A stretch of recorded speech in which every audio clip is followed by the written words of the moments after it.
ശ്രീ ഡിന്നി, എന്തായിരിക്കും കേന്ദ്ര സർക്കാരിന്റെ സമീപനം എന്നുള്ളതും വളരെ പ്രധാനമാണ്. ഒരു ഫെഡറൽ വ്യവസ്ഥയാണ് നമ്മുടെ രാജ്യം. ഇപ്പോൾ ഒരു അനുകൂല കാര്യമുള്ളത് 16-ാം ധനക്കമ്മീഷന്റെ തീരുമാനമനുസരിച്ച് 2.38 ആണ് ഡിവിസിബിൾ പൂളിൽ നിന്ന് വരുമാന വിഹിതം കിട്ടുക. അത് 15-ാം ധനകാര്യ കമ്മീഷന്റെ കാലത്തെ അപേക്ഷിച്ച് 10,000 കോടി രൂപ അഡീഷണൽ ആയിട്ട് ഖജനാവിലേക്ക്, സംസ്ഥാന ഖജനാവിലേക്ക് കൊടുക്കുന്നതാണ്. പക്ഷേ നമുക്കറിയാം മറ്റു പല സംഗതികളുണ്ട്. ഒന്ന്, ഓഫ് ബജറ്റ് ബോറോവിംഗ് കർശനമായി നിയന്ത്രിച്ചിരിക്കുകയാണ്, അതും കടപരിധിയുടെ പരിധിയിൽപ്പെടുത്തിയിരിക്കുകയാണ്. അതുപോലെ കേന്ദ്രാവിഷ്കൃത പദ്ധതികളുടെ ഒക്കെ പണത്തിന്റെ വിനിയോഗം അത് സംബന്ധിച്ച മാറ്റം വന്നിട്ടുണ്ട്. അങ്ങനെ കൂടുതൽ ഭാരം സംസ്ഥാന ഖജനാവുകൾക്ക് ഉണ്ടാവുന്ന കാലമാണ്.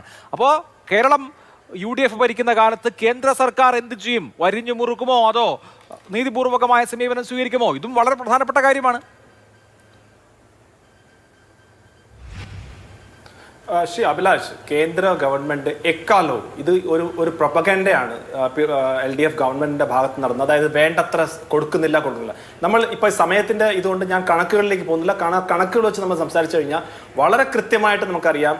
അത് ഗ്രാന്റ് ഇൻ എയ്ഡ് ആയാലും ശരി, സെൻട്രൽ ഡെവല്യൂഷൻ ആയാലും ശരി, അതെല്ലാം തന്നെ കൃത്യമായിട്ട് കൊടുക്കുന്നുണ്ടെന്നുള്ളത് യാതൊരു സംശയമില്ല. ഇനിയിപ്പം വൈറ്റ് പേപ്പർ അല്ലെങ്കിൽ ധവളപത്രം വന്നു കഴിഞ്ഞാൽ അതിന്റെ ഒരു കൃത്യമായിട്ട് തന്നെ വരും എന്നുള്ളതിനകത്ത് യാതൊരു സംശയമില്ല. ഇനി ഈ സ്റ്റേറ്റ് ഗവൺമെന്റ് ചെയ്യേണ്ട കുറെ കാര്യങ്ങളുണ്ട്. അതായത് ഒരു കഴിഞ്ഞ 5 വർഷത്തിന്റെ ഒരു കണക്ക് വെച്ച് നോക്കിയാൽ തന്നെ ഏകദേശം 20,000 കോടി രൂപയുടെ ടാക്സ് കളക്ഷൻ അവർ GST ടാക്സ് കളക്ഷൻ ചെയ്തിട്ടില്ല.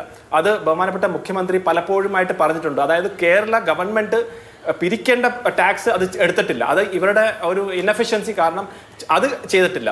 ധാരാളം പദ്ധതികൾക്ക് വേണ്ടുള്ള ഒരു പദ്ധതി ഉണ്ടെങ്കിൽ അതിന് ചില പ്രോട്ടോകോൾ ഉണ്ട്. ആ പ്രോട്ടോകോൾ അനുസരിച്ചിട്ടുള്ള കാര്യങ്ങൾ ചെയ്തിട്ടില്ല. അപ്പൊ അതെല്ലാം ചെയ്യാതിരുന്നിട്ട് എല്ലാം ഗവൺമെന്റിന്റെ പുറത്ത്, അതായത് സെൻട്രൽ ഗവൺമെന്റ് പൈസ തരുന്നില്ല, നമ്മൾ UPA കാലഘട്ടത്തും NDA കാലഘട്ടത്തും വെച്ച് കമ്പയർ ചെയ്യണമെങ്കിൽ 200% മുകളിലുള്ള ഒരു എമൗണ്ട് ആണ് ധാരാളം കൊടുത്തത്. അങ്ങ് തന്നെ സൂചിപ്പിച്ചു ആ പെർസെൻറ്റേജ് മാറ്റം. അപ്പൊ അതുപോലെ നോക്കുമ്പം സെൻട്രൽ ഗവൺമെന്റിന് അങ്ങനെ ഏതെങ്കിലും ഒരു സംസ്ഥാനത്ത് ഈ കേരള ഗവൺമെന്റ് മാത്രമായിട്ടുള്ള രീതിയിലേക്കുള്ള ഒരു രീതിയിലുള്ള വിവേചനവും ഇല്ല. അതിന്റെ ഉദാഹരണമാണ് ഞാൻ നേരത്തെ പറഞ്ഞത്. എന്തുകൊണ്ട് തമിഴ്നാട് മുന്നോട്ട് വരുന്നു, എന്തുകൊണ്ട് മഹാരാഷ്ട്ര മുന്നോട്ട് വരുന്നു, എന്തുകൊണ്ട് കർണാടക മുന്നോട്ട് വരുന്നു, മറ്റ് സംസ്ഥാനങ്ങൾ മുന്നോട്ട് വരുന്ന കാരണം അവിടുത്തെ ഗവൺമെന്റ് ആ രീതിയിലുള്ള ഇടപെടലുകൾ നടത്തുന്നുണ്ട്. ഇവിടെ അത് നടക്കുന്നില്ല. ഇപ്പൊ നേരത്തെ ശ്രീ കുഞ്ഞിക്കണ്ണൻ അദ്ദേഹം ധാരാളം കാര്യങ്ങൾ പറഞ്ഞു. അദ്ദേഹം പറഞ്ഞ കാര്യത്തിന് നേരെ വിപരീതമായിട്ടുള്ള കാര്യങ്ങളായിരുന്നു ശ്രീ പിണറായി വിജയന്റെ ഗവൺമെന്റ് ചെയ്തത്. ശ്രീ കുഞ്ഞിക്കണ്ണൻ പറഞ്ഞത് കമ്മ്യൂണിസത്തിന്റെ താത്വികമായിട്ടുള്ള കാര്യങ്ങളാണ്. പക്ഷെ ശ്രീ പിണറായി വിജയൻ ചെയ്തത് ഇന്നത്തെ അവസ്ഥ വെച്ച് എങ്ങനെ ഇവിടത്തേക്ക് സമ്പദ് വ്യവസ്ഥ കൊണ്ടുവരാം എന്നുള്ള ശ്രമമാണ്. അപ്പൊ നിങ്ങൾ പറയുന്നത് ചെയ്യുന്നതും തമ്മിൽ വ്യത്യാസമുണ്ട്. ഇവിടെ നമുക്ക് കേരളത്തിൽ ആവശ്യം ഒരു സ്റ്റേബിൾ ആയിട്ടുള്ള ഒരു ഗവൺമെന്റിന്റെ ഫിനാൻഷ്യൽ സ്റ്റെബിലിറ്റിക്ക് വേണ്ടിയുള്ള കാര്യങ്ങളാണ്. അവിടാണ് എനിക്ക് കോൺഗ്രസ് ഗവൺമെന്റിന്റെ അടുത്തുള്ള ഒരു ചോദ്യം. നിങ്ങൾ ഈ പോപ്പുലിസത്തിലേക്ക് പോവുകയാണ്. ഇപ്പൊ നോക്കൂ, എല്ലാ സ്ത്രീകൾക്കും ഫ്രീ ആയിട്ട് KSRTC കൊടുക്കുമെന്ന് പറയുന്നു. അതിന്റെ ഉദാഹരണം, അത് ഫെയിൽ ആയതിന്റെ ഉദാഹരണമാണ് കർണാടകയിലുള്ളത്. അപ്പോൾ ഒരു വശത്ത് നിങ്ങൾ പറയുന്നു നിങ്ങളിൽ സാമ്പത്തികമായിട്ട് വീക്കാണ്, മറ്റ് സമയത്ത് നിങ്ങൾ ഇതുപോലത്തെ പോപ്പുലിസ്റ്റ് ആയിട്ടുള്ള കാര്യം ചെയ്താൽ എങ്ങനെയാണ് നിങ്ങൾ ഇനി മുന്നോട്ട് പോകുന്നത്? നമ്മൾ കണ്ടത് കഴിഞ്ഞ 1980 തൊട്ട് ഒരു ഗവൺമെന്റ് കടം വാങ്ങി അങ്ങേയറ്റം നിൽക്കും. കാരണം എന്താണ്? അടുത്ത പ്രാവശ്യം അവർ വരത്തില്ല എന്ന് അവർക്കും അറിയാം, ജനങ്ങൾക്കും അറിയാം. അപ്പൊ ഈ കടബാധ്യത അടുത്ത ഗവൺമെന്റിലേക്ക് തലയിലേക്ക് വെച്ചു കൊടുക്കും. അങ്ങനെ പോയി വന്നിട്ടാണ് കേരളത്തിന്റെ കടം ഇത്രമാത്രം കൂടിയിട്ടുള്ളത്. അപ്പൊ ഈ കാര്യങ്ങളെല്ലാം അതിന് ഒരു പരിഹാരം എന്നുള്ള നിലയിൽ സ്റ്റേറ്റ് ഗവൺമെന്റ് വളരെ ക്രിസ്റ്റൽ ക്ലിയർ ആയിട്ടുള്ള പോളിസീസ് വെച്ച് മുന്നോട്ട് പോവുക. ഇവിടെ നേരത്തെ പറഞ്ഞല്ലോ, എന്തെങ്കിലും ഒരു ഇൻഡസ്ട്രി ഇവിടെ ഉണ്ടോ ശ്രീ അഭിലാഷ്? ഏതെങ്കിലും ഒരു ഇൻഡസ്ട്രി കേരളത്തിലുണ്ടോ? എന്തുകൊണ്ടില്ല? അതിന് ശ്രീ കുഞ്ഞിക്കണ്ണൻ അതിന് ഉത്തരം പറയണ്ടേ. എന്തുകൊണ്ട് നമ്മൾ ഇവിടെ ഒരു വ്യവസായം വരുന്നില്ല?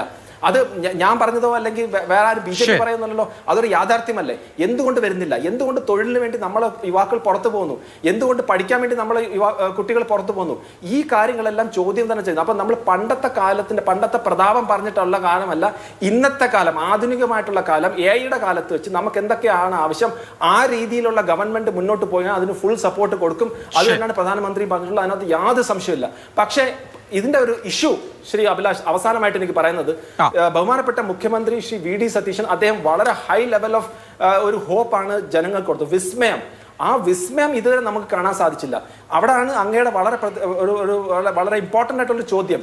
നിങ്ങൾ ഈ ഒരു കേസിൽ പെട്രോൾ സെസ്സിന് വേണ്ടി ഇപ്പോൾ 2 രൂപ എന്തുകൊണ്ട് കുറയ്ക്കാൻ സാധിക്കുന്നില്ല? അത് എന്തിനു വേണ്ടിയാണ് വെയിറ്റ് ചെയ്യുന്നത്? ഇപ്പൊ 17 ദിവസം 14 ദിവസം ആയി. അപ്പൊ ധാരാളം ഓൾറെഡി ഡിസിഷൻസ് എടുത്തല്ലോ. ഇപ്പൊ കേരളിനെ സംബന്ധിച്ചെടുത്തു, ആശാ വർക്കറിനെ സംബന്ധിച്ചെടുത്തു, വളരെ നല്ല കാര്യങ്ങൾ. അപ്പൊ അതുകൊണ്ട് ഇതിനുകൊണ്ട് എന്തുകൊണ്ട് ഒരു ഇന്റൻഷൻ, ഒരു ഇച്ഛാശക്തി കാണിക്കുന്നില്ല? ഓക്കെ, ഞങ്ങൾ 2 രൂപ സെസ് കുറയ്ക്കാം എന്ന് പറയാൻ പറ്റുന്ന ഒരു രീതിയിലേക്ക് എന്തുകൊണ്ട് ഇന്ന് സഭയിൽ ഇന്റർവെൻഷൻ നടത്തിയില്ല? ആ ചോദ്യമാണ് ഞങ്ങൾ ചെയ്യുന്നത്. അപ്പൊ ആ രീതിയിലേക്ക് വരുമ്പം തീർച്ചയായിട്ടും അവിടെ ശക്തമായിട്ടുള്ള ഒരു പ്രതിപക്ഷത്തിന്റെ റോള് BJP സഭയിൽ ചെയ്യും. ആ രീതിയിലുള്ള വിമർശിച്ചവരാണ് ഭരിക്കുന്നത്. വരാൻ പോകുന്നത് സെസ്സിനെ വിമർശിച്ചവരാണ് ഭരിക്കുന്നത്. ആ സെസ് പിൻവലിക്കുമോ? കാത്തിരുന്ന് കാണേണ്ട കാര്യമാണ്. സമയം ചോദിക്കുന്നു. സർക്കാർ